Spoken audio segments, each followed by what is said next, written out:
All right, welcome back to another episode of the Casey Campbell podcast. Casey Campbell here, of course, and we are pleased to be joined by Dane Cameron from Meyer-Shank Racing, of course, who drives in the DPI class for the IMSA WeatherTech Sports Car Championship. Of course, if you follow sports car racing, of course, you know who this guy is. How's it going, Dane?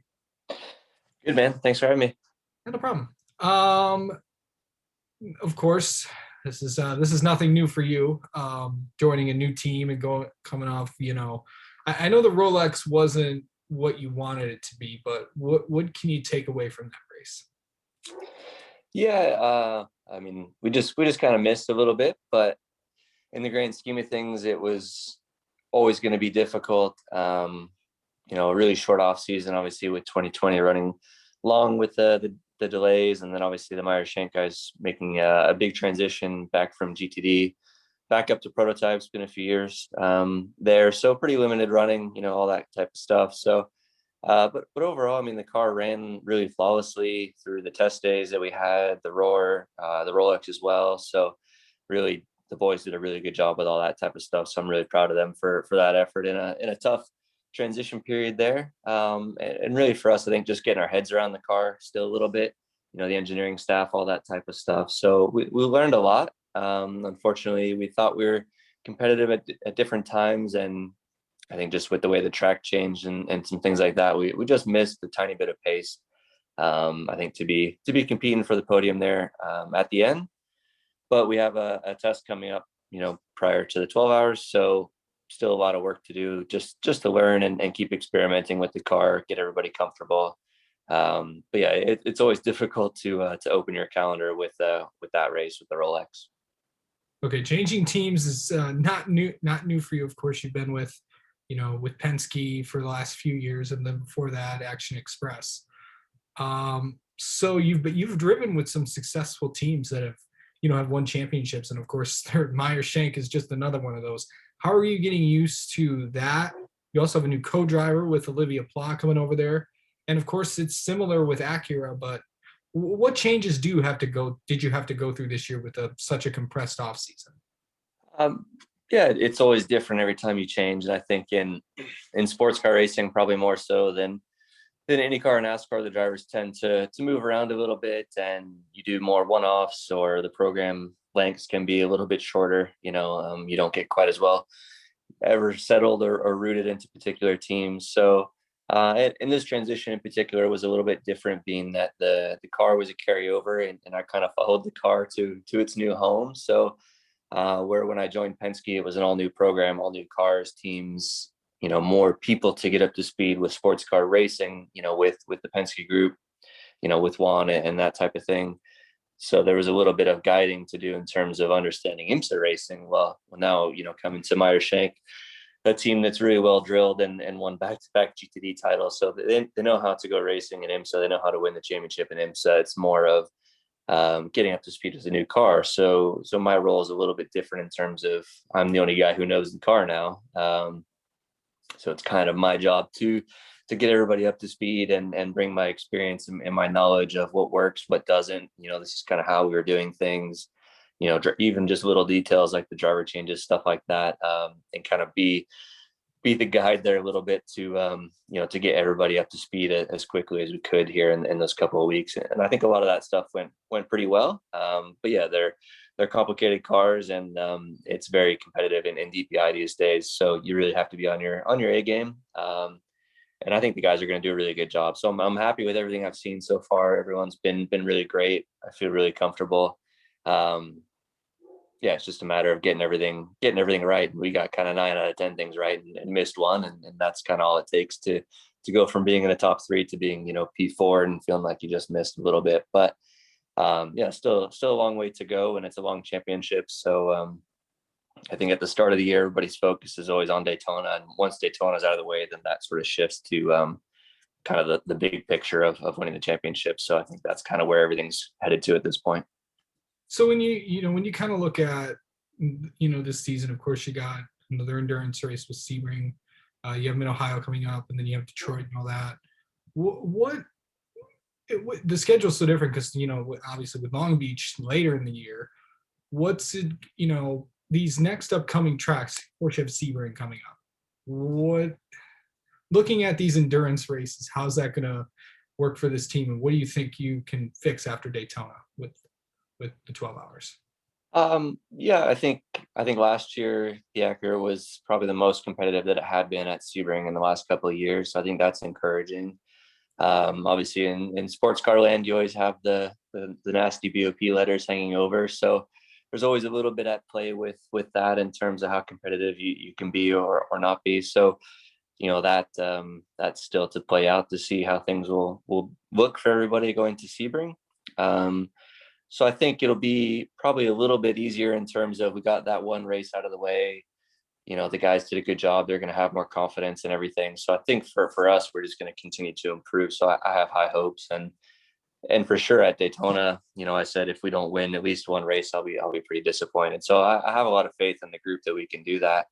Um, yeah, it's just a matter of putting everything in order. So Sebring is always a difficult race for everybody. And as you said, last year, the calendar was a little bit different, obviously with, all the COVID changes and things like that. And again, already a couple of changes moving the West Coast races later in the year. So, and it's obviously still to be determined, I think, if there's going to be more changes, still depending on how things play out. And last year was pretty unique, visiting Daytona twice and Sebring twice. So those are typically places that are a little bit weak for the Acura. So I was, I think, even more impressed that the 7-car guys last year, were able to win that championship on a calendar that was probably a little less favorable for that car. So, yeah, so we'll see. I think every car in DPI has its strengths and has its strong tracks for sure. Mid Ohio is a very, very strong place for this car. WeatherTech Raceway Laguna as well is another great place. So there's a bit of give and take over the course of the year in terms of what track favors what car. So I think when you're at a track that favors you have to make it count and try to get that win. And when you're at a place that's not the best for your package or you end up on the wrong side of the BOP, you have to make it work and get the most points that you can. And really, I think that's been the most successful approach for me in terms of what's been able to help me win the championship is when it's there, you have to make sure you get it done. And when it's not there, you just kind of have to take everything that you can and make sure you maximize, every opportunity on track and not really giving points away. So, yeah, we'll see what we can do at Sebring. We'll try to have a good test and hopefully have a good race there. It'd be nice to get a win, get a podium, and then, yeah, kind of get into the meat of the year, get into the sprint races. But for sure, it'd be nice to get a couple endurance race wins as well as you go. Okay, so being based in Detroit, I gotta ask you about Belle Isle. Of course, a little bit different this year. The IMSA cards are going to be featured on their own weekend. So, I mean, usually the IndyCar paddock and IMSA would have to share the weekend and stuff.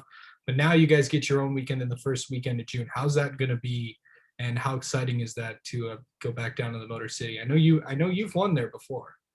Yeah, I've won there 2 times. It's I really like it there. To be honest, I think the track is a ton of fun. It's fun to see the improvements that the Penske Group puts into it every year. So it's a great event. Usually well attended and very well run. So yeah, it'll be definitely different to be on our own. I think track wise, it'll be slightly different. Normally on a street course, the track progresses quite a lot from public roads, to a race surface. Putting rubber down, the grip usually improves. IndyCar runs quite a soft tire, so normally that brings quite a lot of rubber. So I think not having them might have a little less grip overall over the course of the weekend. Who knows? It's cool to have a standalone event for IMSA. Hopefully, everything can play out and we can have a couple of fans or something there would be great. But, even if not, I still hope the event can go forward.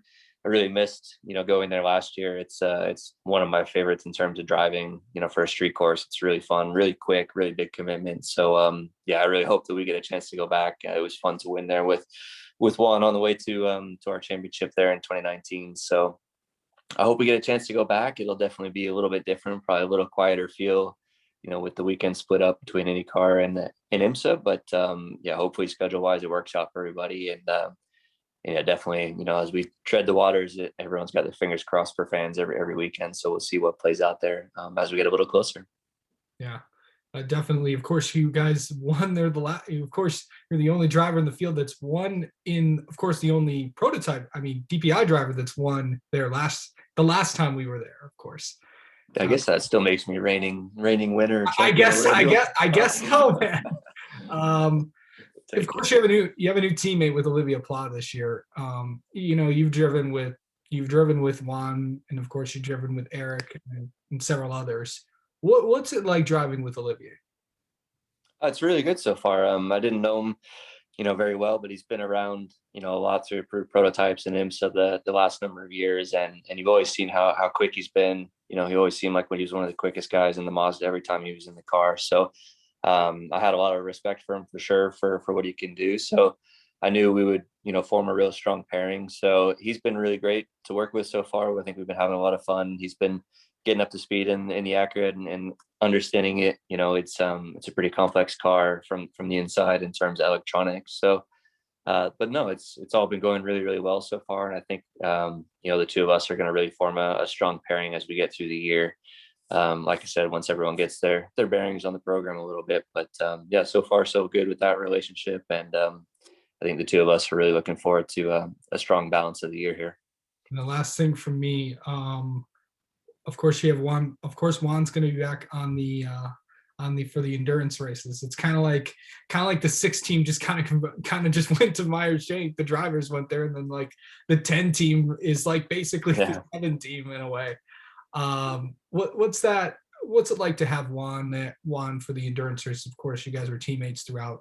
The last 3 seasons with Acura Team Penske. What advantage is that going to have? Driving the Acuras and knowing what the cars were like. Yeah, I think it's a big advantage. Yeah, Mike had committed to Olivier for the full season, which was great. So Juan was looking around for a program, and we obviously needed an endurance driver to be a part of this. So I threw his name in the hat for sure. Him and I get on really, really well. We have a lot of trust and a lot of faith in each other, and he obviously knows the car inside out as well.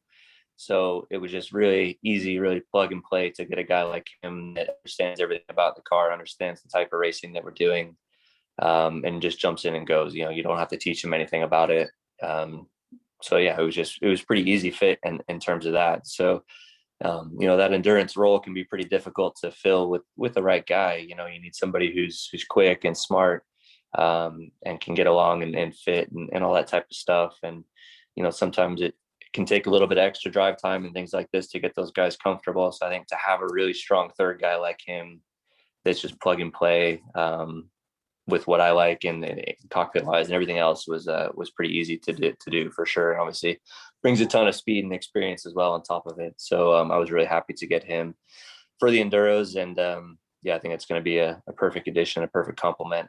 Brings a lot of knowledge about the car to help the team get up to speed as well. So no, I couldn't think of a better fit for sure.